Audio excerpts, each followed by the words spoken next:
Greetings of the day to all of you. In the last two lectures, we have been studying the nodal analysis technique for analyzing DC circuits. In the nodal analysis technique, we primarily identify all the nodes in a circuit. We choose one node as a reference node, and all the other nodes that are the non-reference nodes, we identify voltages on each of these nodes, and then we write KCL equations for each non-reference node. Then we solve the simultaneous set of equations, and that's how we achieve at the solution in terms of the voltages defined at the nodes. However, we also know that since nodal analysis deals mostly with the application of Kirchhoff's current law, therefore it is easier to have current sources in the circuit.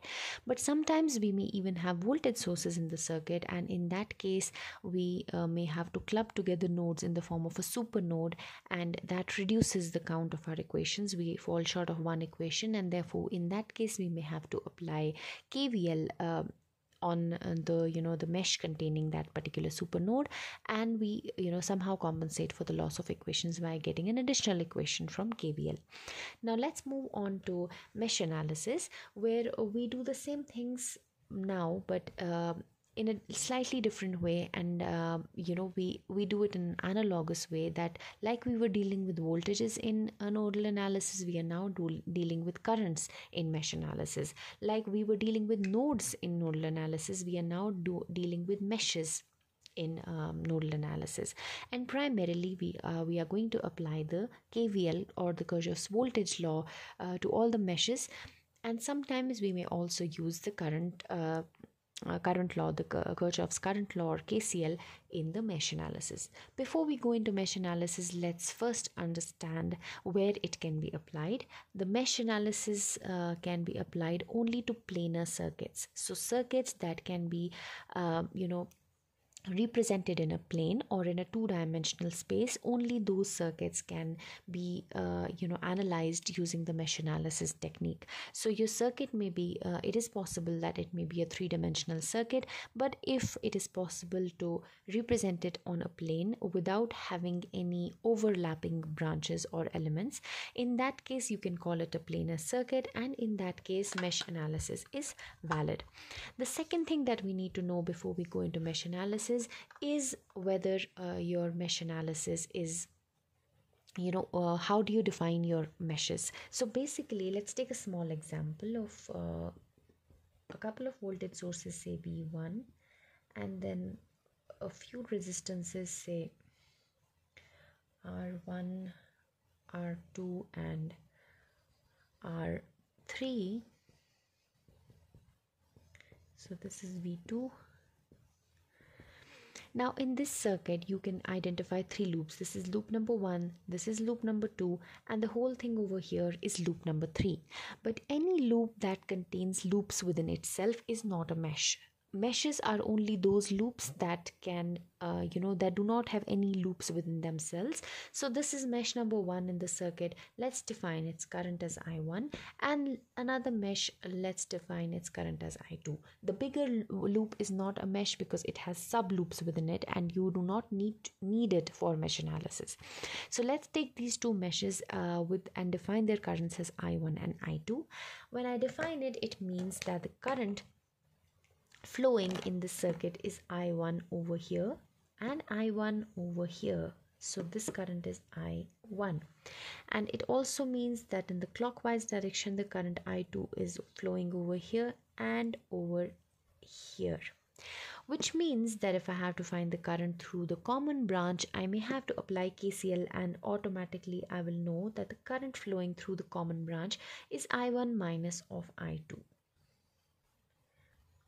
And now I am ready to apply KVL on the circuits, on the meshes. Let's first move on to the first mesh.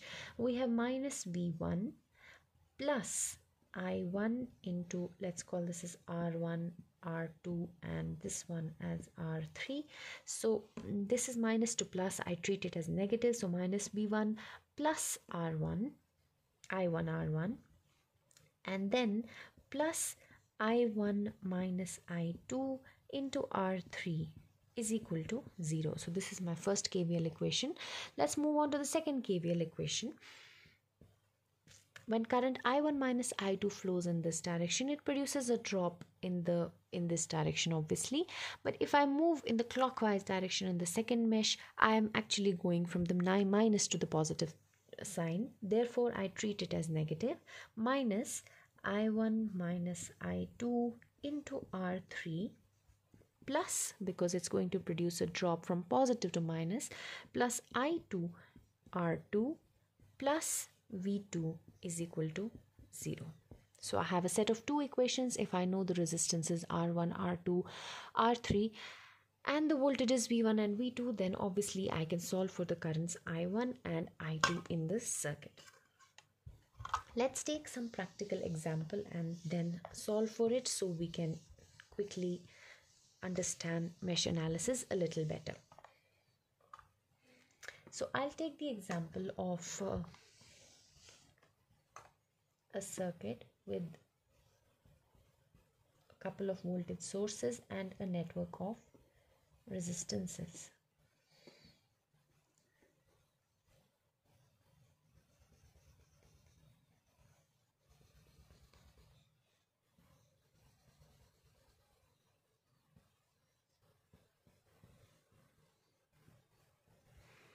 So I have a couple of voltage sources. Let's say that this is around 90 volts and this one over here is around 40 volts, and then I have resistances 6 ohm, 15 ohm, 10 ohm, 4 ohm and 5 ohm. Now if I start analyzing, I have to find the mesh currents, say I1 and I2. Let's call this current as I1 in the mesh 1 and this current as I2 in the mesh 2. Obviously this will also be I2, this will also be I1, and the current in the middle branch will be I1 minus I2. Let's start by applying KVL on the first loop. We are going from minus to plus, so we have minus 90 volts. Then we are going in the plus to minus direction, producing a drop along the direction of current. So we have plus 6 times I1 and then plus 10 times I1 minus I2. And then in the return path, we have 4 times I1. It is equal to 0. We move on to the second equation on the second mesh. So we are going to produce a drop like this, but if we go in the clockwise direction, this is going from minus to plus, therefore a negative sign. 10 minus of 10 times I1 minus I2 plus 15 times I2 plus 40 volts plus 5 times I2 is equal to 0. So we reached two equations. Let's quickly solve for these two equations. I have 10 plus 6 plus 4. That makes it 20 times I1 minus 10 times I2 is equal to 90. And over here I have minus 10 plus 15. Sorry, this is only minus 10. Yeah, this is minus 10 times I1, and then this is plus 10 plus 15, that makes 25, plus 5, that makes it 30, plus 30 times I2 is equal to minus of 40. If I multiply this equation by 2, it becomes minus 20. This becomes 60 over here. This becomes minus 80. I add these two equations, so this goes, this becomes 60 minus 10, that is 50 times I2 is equal to 10, which means that I2 is equal to 0.2, and if I just substitute over here, I will get I1 is equal to 90 plus 10 into 0.2, that is 2 divided by 20, so that is 92 by 20, that is 4.6 ampere. So I1 over here is 4.6 ampere and I2 over here is 0.2 ampere. This gives us the solution by solving two equations. Needless to say, you can also solve it using Cramer's rule, but you do not need to use Cramer's rule over here because you'll generally use it when there are too many meshes in a circuit. It becomes a long set of equations to solve. In that case, it is easier for you to solve using the Cramer's rule. I have already discussed the Cramer's rule with you, and when we solve some complicated circuits, you may use the Cramer's rule for solving the equation. Now let's move on a little further and discuss what happens when you have a current source in mesh analysis. So when you have current sources, how do you proceed with mesh analysis? Because if you have voltage sources, you can easily write the voltage across them because you're essentially dealing with KVL equations. It's easier to interpret variables in terms of voltage drops in the meshes. But when you have current sources, how do you go about them?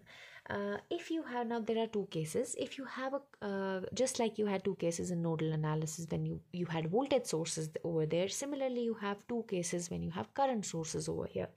The first case is if you have a current source that is independent to a mesh. For example, let's take this example.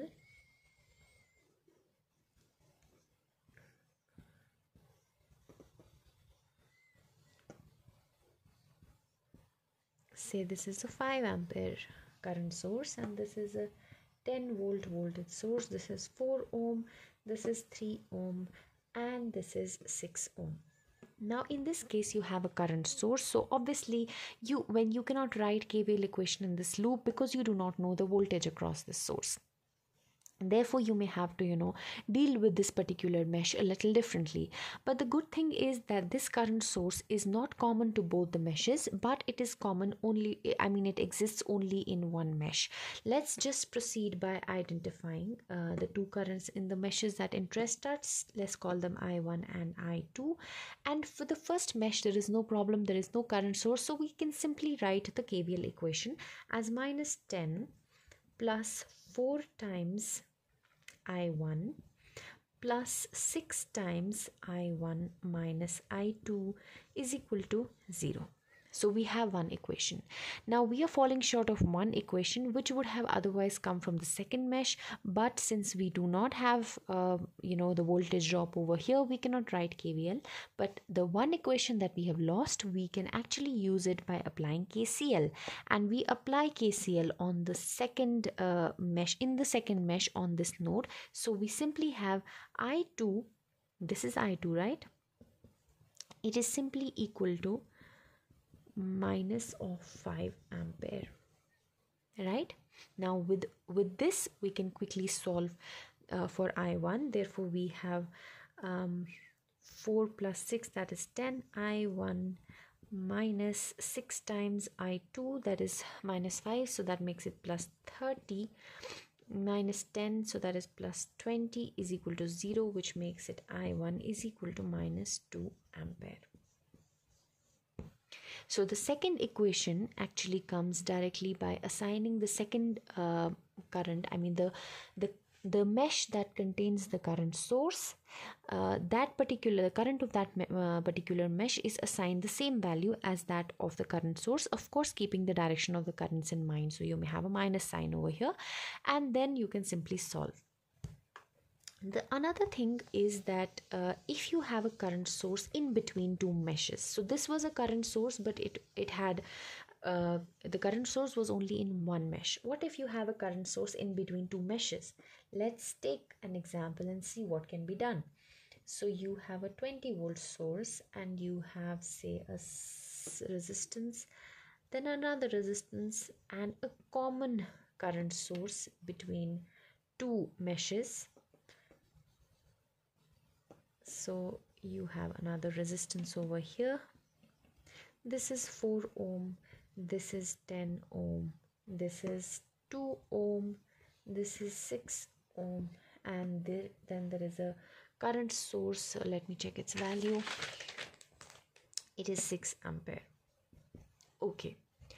So in this circuit, I have a problem that I have a current source. I cannot apply KVL over here because I do not know the drop over this voltage source. I can also apply KVL over here because I do not know the drop across this current source. In this case, it is best for me to completely forego or forget about the branch that is containing this current source, that is this particular branch. I forego it for a while and then I apply KVL over this big mesh over here, and that particular mesh is now treated like a super mesh. So let's use the concept of a super mesh, just like you had a super node in case of nodal analysis, where you were simply foregoing a node. Here you are simply foregoing a branch that contains the current source in between two meshes, and you take the bigger mesh in picture. So this bigger mesh is now your super mesh, and you will apply KVL over the super mesh. You know that the current through 6 ohm resistance is I1, and through these resistance it is I2. So let's go on to apply the Kirchhoff's voltage law. So I have minus 20 volts plus 6 times I1. I forget about the middle part, plus 10 times I2 plus 4 times I2 is equal to 0. I have two unknown variables, I1 and I2, and I have only one equation as of now. So how do I get the other equation? Now it's pretty simple. I can simply apply KCL over this node. If I apply KCL, I know that I1 is entering the node, so I1. Then 6 ampere is also entering the node, so plus 6 ampere, because it's a current source, so all the current in this circuit will be 6 ampere. In this branch will be 6 ampere. So 6 ampere is again entering this node. And what else? I2 is leaving the node, so minus I2 is equal to 0. I get one equation by applying KVL on the super mesh, and I get one equation from KCL.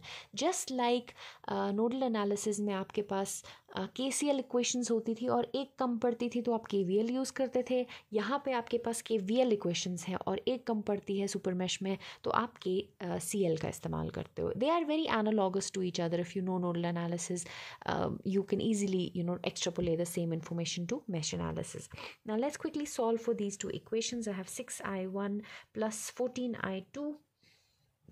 6I1 plus 14I2 is equal to 20 volts, and I have I1 minus I2.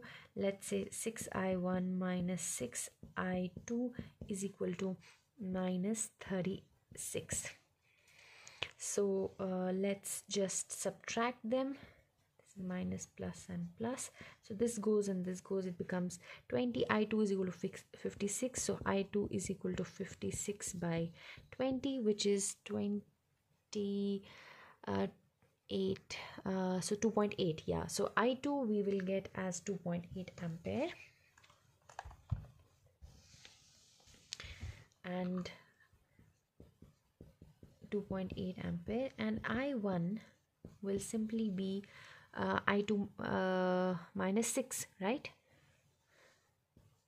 I2 minus 6, and that is 2.8 minus 6, that is minus of 3.2 ampere. This minus sign also tells you that actually I1 is not going to flow in this direction, it is going to flow in the other direction. But we always keep defining these currents in the clockwise direction. The sign will automatically tell you what the actual direction is. It's easier to take the clockwise direction of currents. So this was about current sources in the mesh analysis. We will also solve some more questions when we do a live class, but for now I want to discuss briefly about doing nodal analysis and mesh analysis simply by inspection.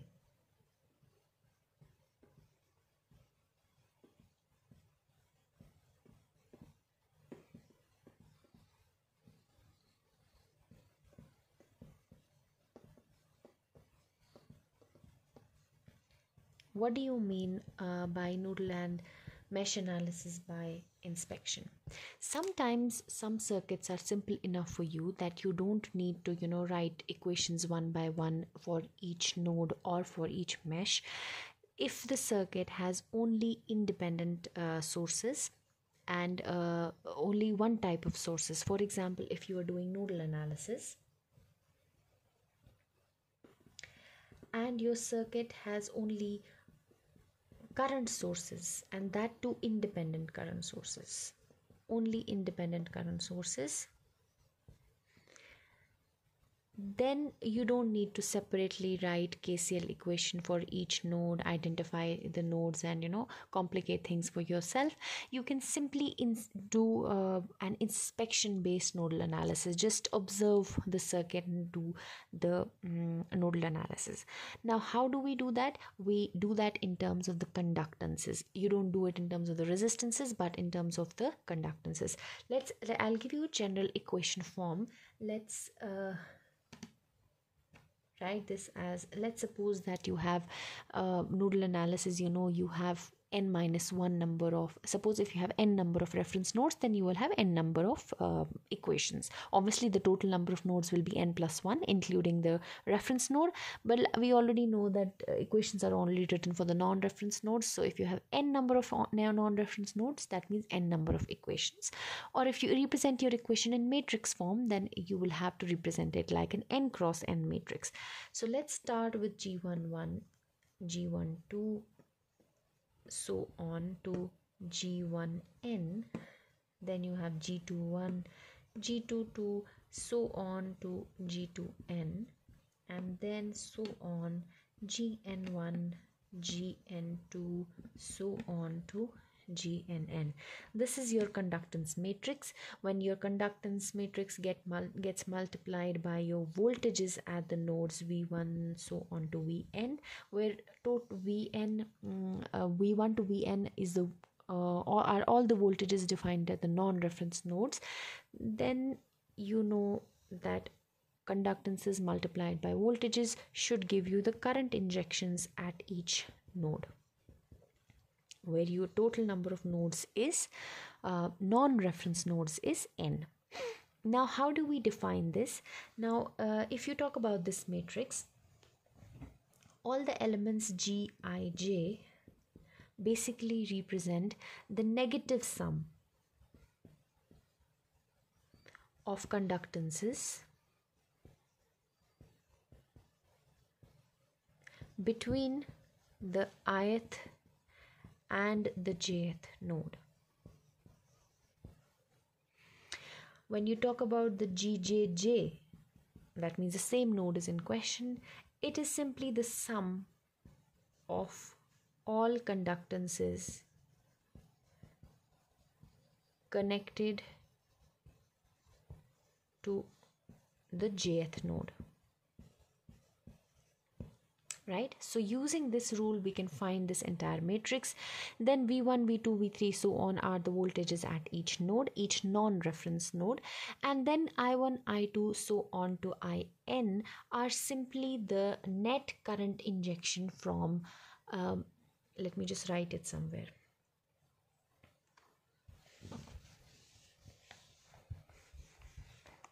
So In is the net current injection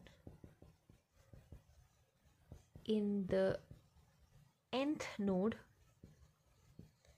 from independent current sources.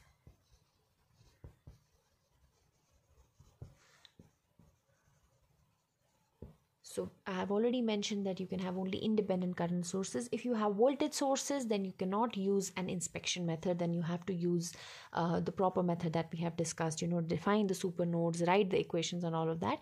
But if you have only independent current sources, then you can just simply go by the inspection method. So in that case, the nth current in this matrix will be the net current injection in the nth node from the independent current sources. Current injected into the node will be treated as positive, and current coming out of the node will be treated as negative. Let's take an example and then we can write its equations. So I have a small example for you. Let me take a network of resistances like this.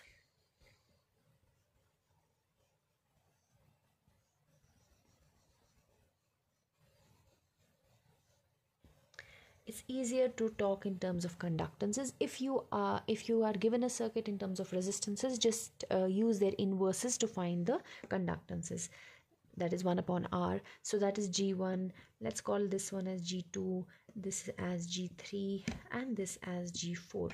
We need to remember that there can be only independent current sources in the circuit, no dependent sources, no voltage sources. So this is I1, injection I1. Let's say this is injection I2 in this direction, and then there is injection I3 current source in this direction. Now if you were doing the elaborate method of nodal analysis, you would identify, first thing is identifying the nodes. Let's take this one as the reference node. You can take this as well, it's completely your choice. This one is the first node V1, this is the second node V2, this is the third node V3. So 3 non-reference nodes, which means 3 equations, or if you want to represent it in terms of matrix, then a 3 cross 3 matrix will be formed. Now if you were doing it the traditional way, then at each node you would write the KVL equation, the KCL equation. So it was I1 is equal to V1 by R1, where R1 was the inverse of G1, plus I2 plus V1 minus V2 divided by G2, and then so on and so forth. But if you want to simplify it and do it simply by injection, we will use a matrix method. And the first element is G11. So G11 is the sum of all conductances connected to the node 1. That is, G1 is connected and G2 is connected. So this becomes G1 plus G2. The second element is G12. G12 is a negative sum of the elements connected between 1 and 2. So this is minus of G2. Then the next is G13, and G13 will be the negative sum of conductances connected between 1 and 3. There is no direct connection between 1 and 3, so this becomes 0. Okay, and then we move on to the second set of connections, that is G21, something between 2 and 1 with a negative sign. So this is minus G2. Then G22, sum of all conductances connected to the 2 node G2, and G3 is connected to the second node. So this is G2 plus G3. Then G21, G22, G23, what is connected between 2 and 3? The negative sum of the negative sum, so that is minus G3. Only G3 is connected, minus of G3. Then G31 is what is connected between 3 and 1? It is 0. And then what is connected between G32? So what is connected between 3 and 2? It is minus of G3. And then what is connected G33, what is connected to node 3? Sum of all those elements, that is G3 and G4. So G3 plus G4. So this will give you V1, V2, V3, the node voltages, V1, V2, V3, so on, into what are the current injections at these nodes. Now let's talk about the first node V1. The current injection from independent current sources is I1 minus I2. The current injection on the second node is I2 plus I3. Both are getting into the node, so I2 plus I3. And let's talk about the third node. What is the current injection? Nothing is going into the node, but yes, I3 is coming out of the node, so minus of I3. If you have the values of the current sources and if you have the values of the resistances or the conductances, then you can simply solve, you will get this matrix. Then you can simply use Cramer's rule. If you don't want to use Cramer's rule, just expand these matrices in the form of equations and solve those set of equations. But in this case, it would obviously be better for you to use the Cramer's rule. So this is a simpler way of, doing nodal analysis by inspection, but it is possible only if you have current sources, independent current sources, and no voltage sources in the circuit. Similarly, you can also do mesh analysis by inspection. Let's take a small example for that as well. Now, needless to say, if you want to do mesh analysis by inspection, then in that case you need to have only independent voltage sources in the circuit. So this is a condition. You cannot have current sources and you cannot have any dependent sources in the circuit. Let's take a small example. Let me have a voltage V1. Let me have some resistances.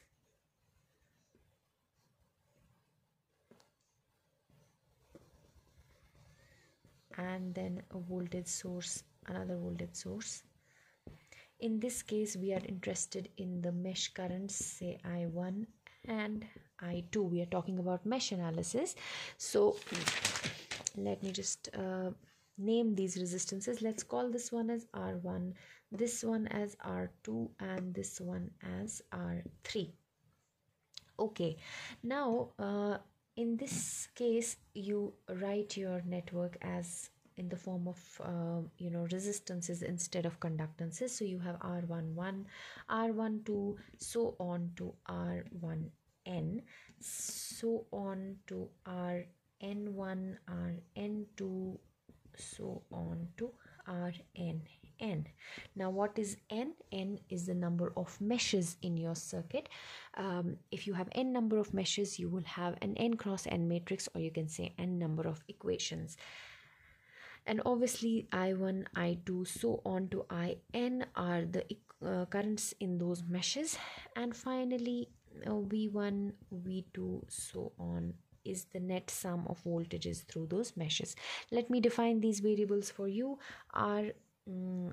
Say Ij is the negative sum of resistances, negative sum. Okay, make sure you don't forget the negative sign. Rij is the negative sum of resistances common to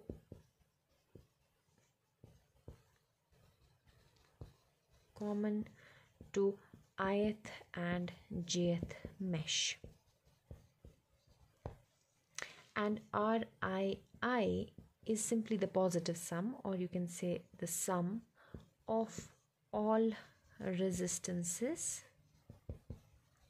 in mesh I.